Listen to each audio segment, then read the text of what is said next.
Merci Kabouya, merci Moïse, merci Nabino Balandinho sur Océan du Congo.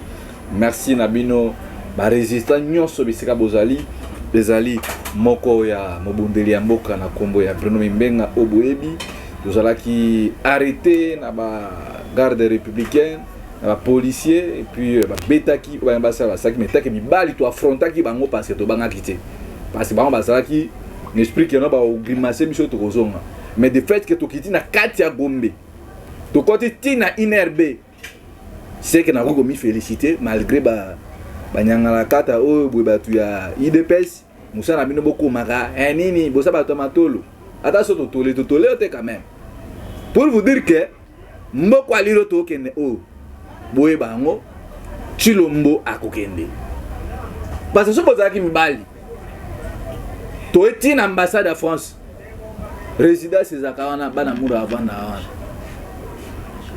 to bandi na Sonas to baluki côté ya Ifasiki to koti na Wileriban na mura batelemi ba policier bo sopaki bango to bangaki binote pour ko isa bino que non force ça pas à pepe force égotique elle pas à pepe ya on a zopé ça merci na batu nyonso boza déterminé bana lemba bana livulu bana mongaliema bana Kisenso Bumbu Changu Kimbatseke Maluku toza na marche cette fois-ci marche oyobwe il faut Félix na batuna il faut bakien on les a qui introduction na mi pesi merci na maman Océan na courage na yaza nango courage au Lumumba za nango courage ba petit na tout ba journaliste ba Kabuya obozwa ki joue wana pona kozwa ba image wana les première vague na bisa bino so bo se rappelle na conférence to saka je crois en 2020 ou bien 2021 ba maman Océan na masina na bisa bino le moment venu bo mona ba manifestation à grande envergure obo na olia kiza siko na mbangu nde siko yango ero to bandi siko yango mais bande ko nanga boye ba ke l'autre fois na bisa bino maman Océan a menacé bazolu kisa maman Océan pona nini pona ba dénonciation pona ba résistance na salaka akitra ba terrain à sensibilisaka non seulement sensibiliser bunda pona mboka mais azape na fondation esunga kapé ba orphelin bozo mona no mutu mo azo sala double casquette ya makambo soki triple so na go bon habite na chonga double koto to bunda pona mboka botala mboka ba eso kende ba Rwanda banani tola mukapui mwana mama Océan du Congo ba empoisonné nini ba personnel to éviter nyoso anini ko ba luka mama na ba mona ka ete bona ba circuna ba oni ba vanda ka ba lisanga parce que boyebi ke mama Océan azala ka isolé avant naka ya robatama ndi ba leki na kanala mwana aza musicien mo nzambe ba yo sala mabe na zela poso samedi le 4 ngaba kangaki ngai na Lumumba ba image zali bomonaki tolalaki na kasho na kalufungola plusieurs interventions peuple congolais na bande komisusu basali tobimi libanda na lobite lundi nakene komona mama Océan du Congo nakene kotala bango parce que bande ko benga donc heureusement que ba petit wana basafi ba gere bana cham na ye habite mama Océan ndeni ndeko na biso bisika za hôpital abino Jenny situation ça toujours bien té tolubito kende pa ndeko mo benga kibiso pona moi lisungi pe baki a participer na ngo maintenant nazo ebisa bino lobby na butu ngamo kona nukutu ba di progrès ba betanga na 7e rue ba bendanga na mutu heureusement batu bazaka na kati ya mutuka na fardes mo wazala kana ba di progrès za banani eza ba kuluna nyonso Chilombo ba Auguste Kabuya ba Jean-Marie Lukulasi ba chena o Jefrem Oboe amisi bango mutu ba kadraka ba jeno na ba di progrès pona kolanda batu o bazo bunda pona mboka ba benanga na mutuka azoka ba image ezali lobi tokei poto kende kozoma mbongo tokende na hôpital bisia oyo bazo traiter ndeko na biso na poison oyo boye basali toye wana na première rue tala e bakata ba di progrès na ba moto parce que Auguste Kabuya basombela bango ba moto bapesa bango ba monsieur ba cheche ba service ana kolanda batu ba yo wana ba cercle biso baye ko benda mama Océa saki kabu ya kuna do ezaki somo na butu wana imaginez-vous ba 20h30 ba dipogré wana heureusement pe ba résister misu bazalaki wana basani ni ba ekolongola biso pa place wana to ekozonga abwe mapapa ezate kabu ya kota kei nga kota na kei na mama Océa yango nazo bisa bino bando na ngai ndeko maka so comment on ba chaîne na bino bo sala po bo so ambon tala so meli biloko na wana soki nini vanda kimia boye bango d'abord de bitumba mama Océa di Congo bundaka iza pona mbongo te bitumba to bundanga za pona Congo mbongo za nango ka juste façon ya ko accompagner lui to so sala est-ce ba bisi bino que no makambo mama Océa so sala iza pona mbongo soki mama Océa bo mo pe condition avant na rolo ba pete kono nini pona mbongo bozo ba biloba lo ba wana to za na besoin to bunda mboke zo kene mabe me kabuya le koti ba kuluna ba dipogré ale bolanda bango po bo sala biso mabe boye bango ali robina bo me mawana lokwa bobi ke bo sala ba milice na bino bo sala bango bo sala ba groupe ba rebelle na bino bo sala bango biso pe na côté na biso to kobonga parce que biloko na mana déjà ko bango non bazo futa ba jeune on a $80 $120 $150 pour que on a 2023 tant le peuple a côté les mela chilombo bango pe ba kubima ba machette pour ba nini biso pe to protéger pouvoir na biso pe to za peuple et ko créer ko confrontation ndebo mani déjà ba komi ko luka ko intimider Bruno ko luka ko intimider mama Océa ba suki wana te ba komi ko landa biso nenga za a na bango plusieurs fois na za na sécurité mango ko ndimate mais lelo actuel kani lobby passé pour mama Océa du Congo mbongo zaki na carte soki plus de $250 carte électeur ou tu kozwa donc ba bilo konae donc na ba carte na Moussa wa sala kangwa journaliste nyoso eza na carte na ba memi yango bilamba ko katana parce que veut mettre nos soucis na bango za so ba lever biso ba mpe biso wapi to éviter donc nenga za wana bande ko ngai mama Océa du Congo azobelisa mwana et puis ba bilo ko sa yemi lobi memi na rechute estomac comme ko déranger mama Océa mais boye bango nazo bisa bino biso na bino to kokutana na limiter kaka ana kisasa a tisekedi soki bino bozo kanisa no bino ba di progrès boza plus puissant na Congo oh boye bango peuple congolais a déterminé biso ba résistant preuve za bomola ka marche to sala ka l'époque ya lamuka boye kala ba balini obo ba molotov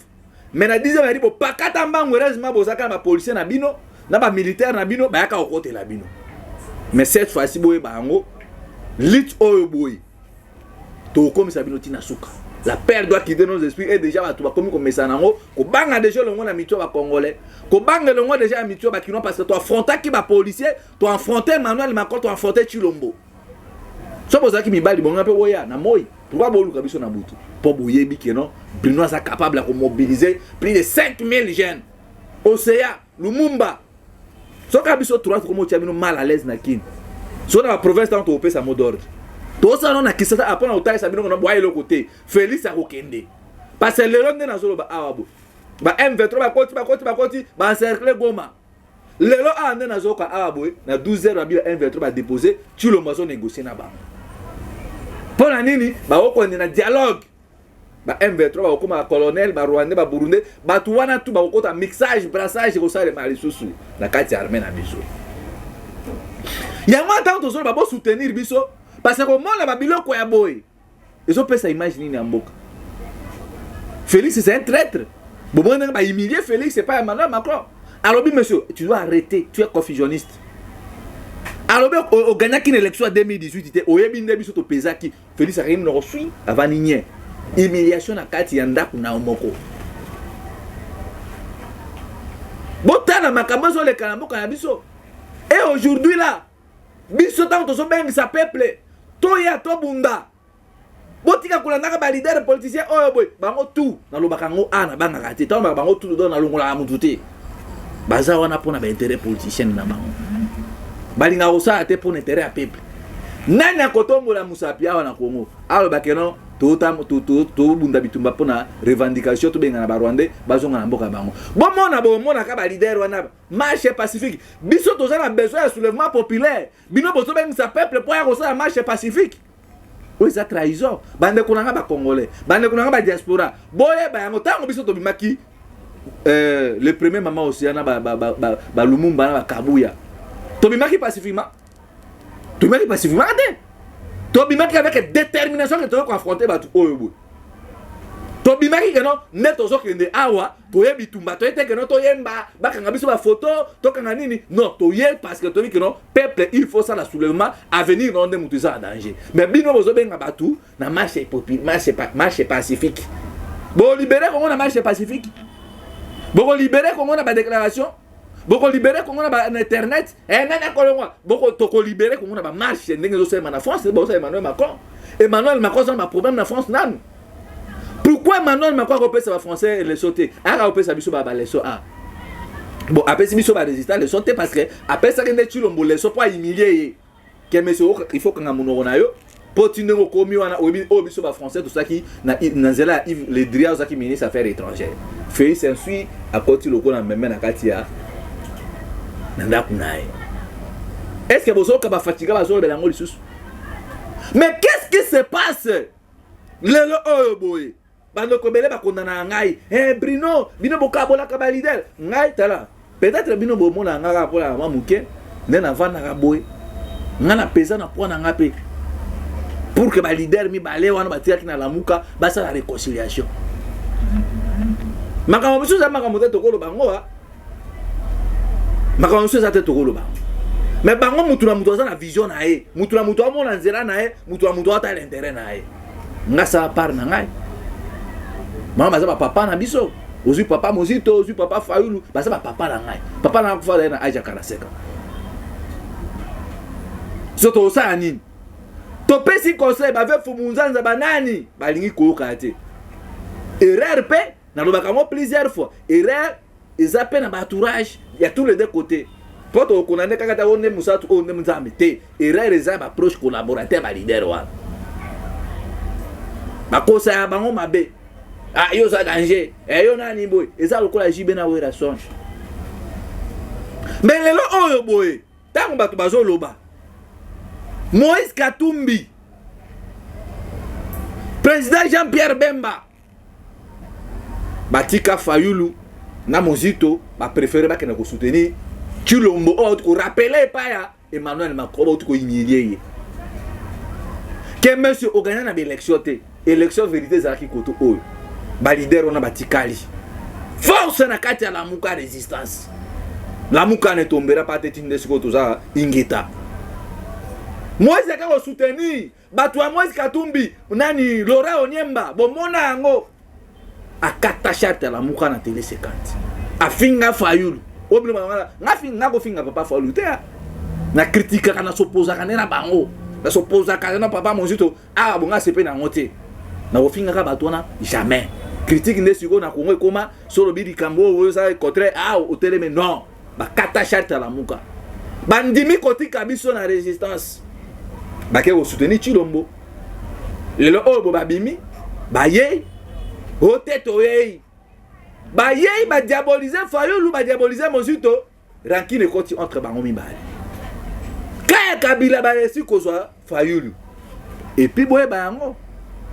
peut-être faiblesse ya président Fayulu ezali parce que azana bambongo te ya niveau na bango po bango ba travailler ka déjà lelo onde tozolo ba awa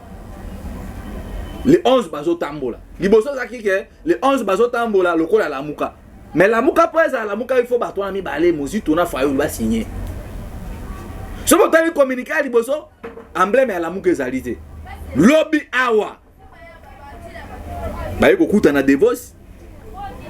secrétaire nani ya Matata Ponyo secrétaire Moïse Katumbi hote marche ya samedi eza isusu ya la mukate marche wana eza ya SID LGD na Assemblée pour la République bon bande ko ngai bo la démission vraiment na bokibi na koyebisa bino pe makamba dialogue parce que comme déjà ya ba secrétaire généraux to ba koza ministre na transition yango boki ba tima chone ko la pacifique maintenant on Bruno Mimbenga na mama Osena Lumumba to chaka marche to ba ke marche oyo boye eza pacificité marche oyo boye eza de détermination marche oyo boye eza marche ya révolution populaire bota la bisiana na zomo na ngo clarté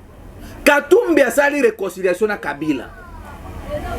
Matata Ponyo asali réconciliation na Shadari lelo oyo boye baye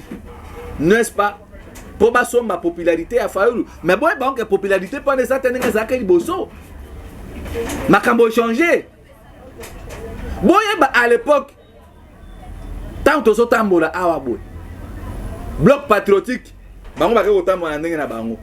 mande kwa monsi to pe ba ko tambola ndenge na bango bo mwana ba humilier Martin Fayulu para koyebisa ke yo za niveau ya Kabila te oza niveau ya Moïse Katumbi te oza niveau na batinda ba secrétaire général na bango Fayulu se retrouver moko ndenge moko pe bo mona ngo samedi ba kotinda ba secrétaire général na bango ale botambo na Fayulu azaki mutu oyo ba kotambo na ba secrétaire général te parce que Moïse Katumbi za Lubumbashi matata pona za Maniema soki marche on eza pona marche ya révolution marche ya soulèvement populaire. Pourquoi pas Moïse Katumbi ko yapé samedi? Pourquoi pas matata pour ne pas y bango tuna ba kabila basangani allez batamboli ensemble. Boso mona place ma bezo sala. Biso peuple otambola, biso peuple congolais tak ba résistant. Ba trahi peuple. Ba zup Martin Fayulu pour ba sakana na e. Parce que boye bingo a dans le jour passé, Martin Fayulu manda ko déclarer nini ya matata ponyo. Boso ko marche on a tinenge bazo tambola. Bazo tambola 4 nini boye biso bandeko. Oh, bino boza na sentiment que oui, biso tout ngana boya ngota que président Fayulu ba voter en 2018. Président o biso tout votaki, connaît nanga voye yango, Macron pe alobi que non, Félix o gagna kan élection te, biso tout ebi kiza Martin Fayulu. Mais Fayulu na niveau na ko se rabaisser te na babilo ko abona ba matata po na ba Moïse Katumbi ta mo ba secrétaire général ba ils a humiliation. Et puis Fayulu a ebi yango très bien que non élection zalité. Na 2023, mais kuna ba teni marche pacifique. Tandis que Fayulu, Moïse Katumbi a outina Félix récemment dans l'Union sacrée. Pourquoi vous avez un peuple? Vous croyez que Moïse Katumbi est un peuple congolais? Non, Moïse Katumbi c'est un commerçant politique. Katumbi va faire une politique. Il y a un autre qui a été la vérité. Mais Bruno Mimenga n'a pas mongala. Moi, je suis kangangenge. Olukinga na butu okuta nanga sopo olukinga mona ko bunda no penza ve limbanda na longol penza bilamba to buninga na o parce pas biso bangala ezala bon est vraiment ngala na sa mutu o atambola bien préparé donc bon monde ba courage na biso za nango ezate no courage mona mela bangi ni ya courage pas biso bangala tout ça ba guerrier mbuza de sur quoi okoyela nga tanga te parce que nga na bimboka o boy niveau batu bazo souffrir. Transport les athées, misal les athées, mais bozo mon achilo bozo sakana ba dollars, ba millions de dollars américains. Emmanuel Macron aye, bobi combien va payer Emmanuel Macron? Ba millions de dollars américains. Bota na niveau mboka zo kende. Ota biso to ba, bo soutenir biso, mais boko yo ka biso ka kentel. Bino ka kentel, boko souffrir. Bota na niveau ya mboka. Emmanuel Macron akena Angola, akena Mboko Gabon, Emmanuel Macron akendaki na Gabon, akendaki makamba ya forêt. Bomoni Emmanuel Macron akena ba école, akena Zamba, ba otali sa makambo ya développement, ko visiter bisika oboy, pour na ko préparer beliti ya lobby. Akena Angola ba meme na bisika o que non, pour na formation beliti. Mais bon tale pas na biso, niveau à sabotage Emmanuel Macron sali. Emmanuel Macron pour na ko prouver bande kwa mupopa. Bazu fali popa, ba utiliser Bazu Emmanuel Macron bake ko mema na quartier populaire na Bandal. Wana biso déjà bakangi biso. Na Kalfungola. Bazo mela masanga. Eza ko talisa message ba pesi biso ba congolais. To yoka bien. Message Emmanuel Macron sali wana ko mela masanga. Ilobi ke peuple oyo boy. Basi miziki masanga moyebo réfléchir pour na mboka na bino. Ezate. On appelle si Kouroutou Nangawa Yambo raison. Oh, yo peuple ya nini ya Laura Sokoko, peuple ya jar nini, oh, bo maman aussi du Congo, papa Nestor. Oh, yo peuple ya nengeni. Message sur le plan communicationnel. Abiba toi na ba embrouiller. Tant kenaki na ba pays ba to bazo réfléchir le quoi Gabo, ba kenaki na l'école. C'est un message. Mais pas na biso, ba kena boîte de nuit ba congolais pe ba bololé, bo excusez nga na benga ba congolais tout ça ba bololé. Masanga ba ke ko mela maintenant et puis oh et comme bière du président. Et puis, na ministre d'État. Ah! Aka! Mouyaya! Un ministre. Azomela Masanga. Ministre de la communication. Botara Bajar. Est-ce que batu ya boy. Et puis et soki wana te mukwa tombolo amati na maseba wani tala tata munene boye na moto alande banona makola komena ba castel o ezaki ndoki wanga nazo mono te to vanda to kanisi kaka no bato nde batikali ba kosa marche ya révolution akanda ke batu o ba ko mena biso na mboka na biso ba pesi biso ba leçon bango kuna babite yakawa tout ça la marche pacifique to tambola bras dessous to kende robina peuple congolais ata le lobo zo ina Bruno Mimbenga pona zo bisa bino vérité boko surtout katango ba ko kena transition tango batu na bango ba kotinda baba ministre na lobaki mona émission mosuswa bino boti kala wana ka kolela biso ba trahi na minute onde ba zo trahi bino bo mona bango te boko surtout kaneka to ko surtout ko IDPS ngana lobaka ngona banga mutu te parce que baza en place au memanga te IDPS ko sibiso a pendant 32 ans question to sous pouvoir to ça la boy to sous pouvoir ndenge moko pe to so mona ngolelo transhumance ba leader politique congolais transhumance ole côté Fayulu ko kana kuna te bato na bayiba pouvoir na bosiko vérité les urnes ke wapi maman oseayo azo kufelaka pona nini po défendre ki Fayulu mais kaka bato to bana ko critiquer ba Moïse Katumbi bino ko sangana bango maman oseayo lelo oyo boy babeti moi na empoisonné biloko na ekei ngai moko na za victime abetanga na 7e mairie pa ba di progrès so bino bolingi siko kero biso babaka munyo so to moni batu obo ba trahir biso ba yibi pouvoir na biso bondimi boke na kosanga suna Kabila marche ya le 11 eza marche ya la mukate po ba changer ngo déjà comme marche ya ensemble ya Katumbi marche ya SID marche ya LGD Shadari pa kozala wana batu wana bakwa kosali koyiba vedetaria bo se rappeler ngana saka pona on rappeler bino marche moko to saka seni saka na ville bo o ba isuka buya izaka la muka mutu organiser marche wana mais confusion kota hotel la muka tani bo ba dunia kilanga pe perdre baya batu tong ba mona ba dunia kilanga fo bazana ba mbongo marche wana ko ma récupération batu pe perdre lelo oyo bobozo mona muke bozo sukola Kabila po Kabila zonga na 2026 pour que les transitions à 2 ans bobo sukoli Kabila bosanga signe makamagito ke bumela ate ya mwana pe biso to tambola siko to sa siko différence entre marche na bango na marche biso ba résistance to organiser bango baba na Europe kianza biso to bana marche na chamba bango bazana mbongo biso to zona peuple déjà mikande salemi marche wana za marche à détermination ils ont défini il faut Chilombo na ba Rwanda il faut bakende na ba tunayi wana nyoso ya se ba miyibi o ba koyiba mboka na biso peuple congolais le mwa na distraction bozo mayele depuis 1994 makwa craché yango aboka biso soy est capable pour na organiser armée na biso est capable pour na administration ya mwa kenaki ko medisa ba na biso masanga pour na kota c'est que non boti kala kaka boso ki bobundite IDPS ko sa biso abu nini boy ndenge moko pe baso makabino na loengea ajezo pusana mikolezo pusana bango tang baso ke na transition awa boy bo mona bana na bango ba kokoma ba DG banani ba mandataire bino bok bima samedi ole boya na kawo biso to zali ba résistant ototikali mama Osena Lumumba bo préféré bolanda ba politicien oui je comprends izanzala